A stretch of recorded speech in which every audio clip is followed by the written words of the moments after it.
کے بعد سر لے گئے مگر ہاتھ چھوڑ گئے.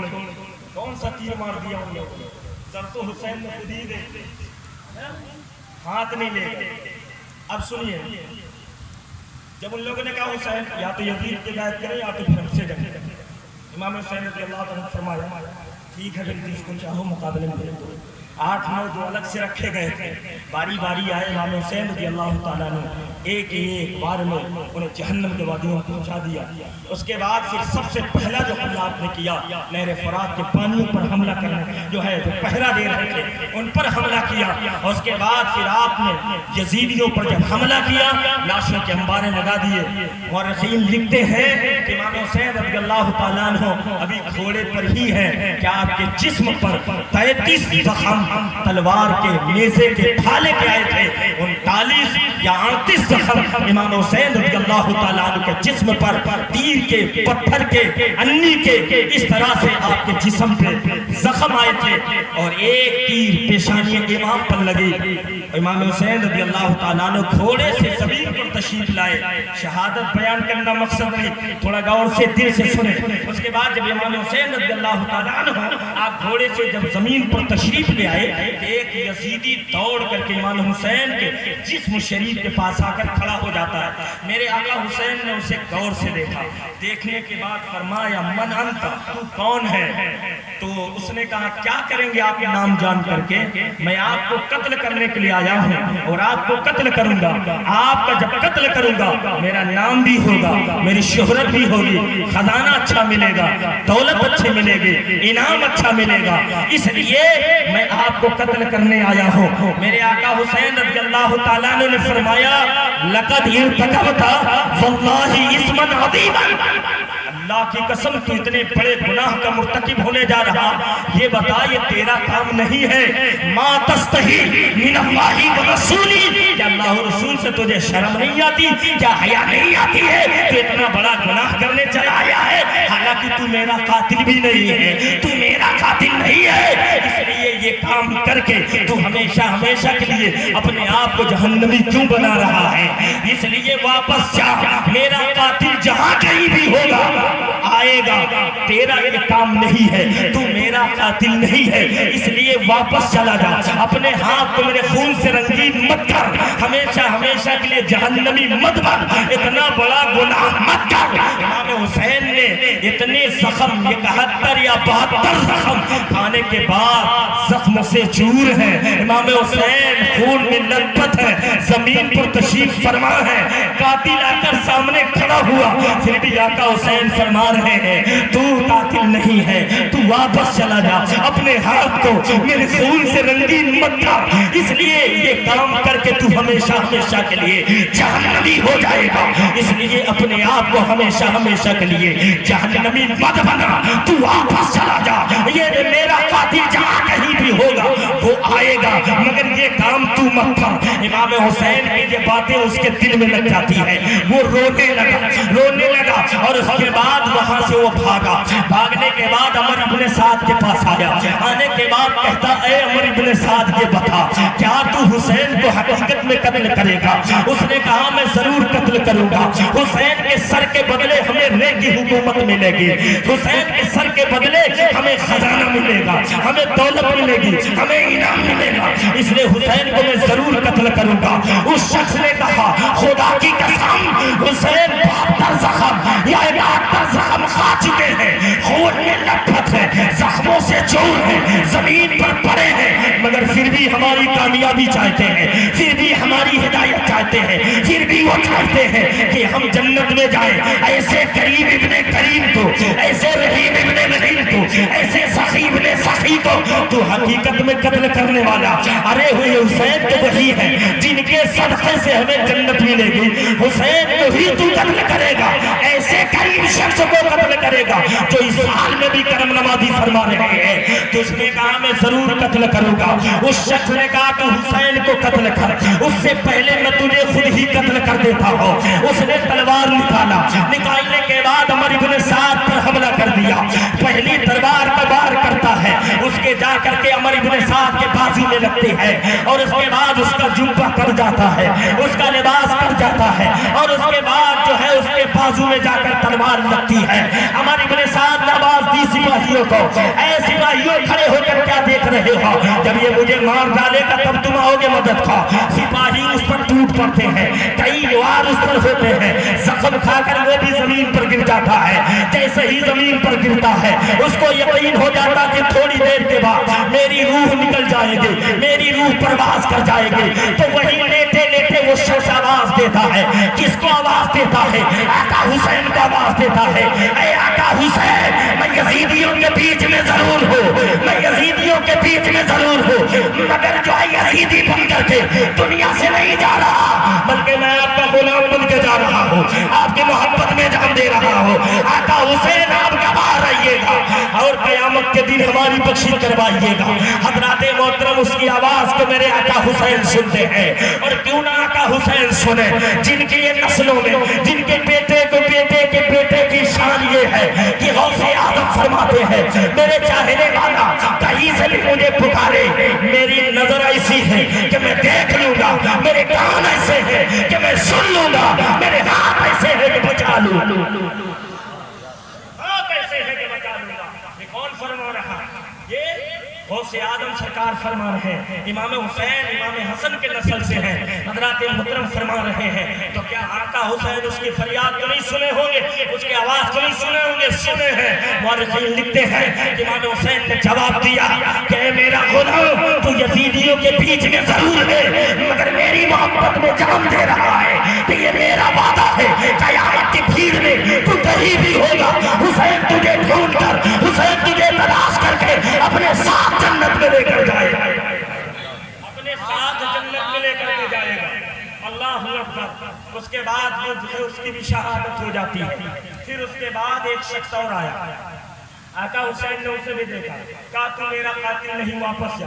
میرا قاتل جہاں کہیں بھی ہوگا وہ آئے گا، اس لیے کہ آج میری شہادت پکی ہے، اور جب شہادت پکی ہے تو قاتل کا آنا بھی پکا ہے، اس لیے کہ میرے نانا نے رات ہی میں فرما دیا ہے کہ انی رائت رسول اللہ صلی اللہ تعالیٰ علیہ وسلم فی المنام فتاقدی انکا تروح الینا۔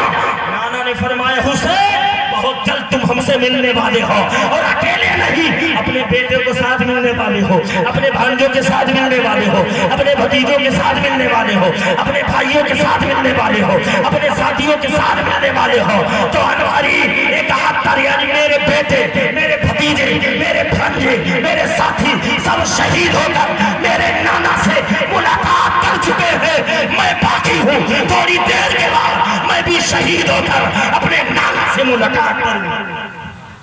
اپنے نانا سے ملاقات کروں گا۔ امام حسین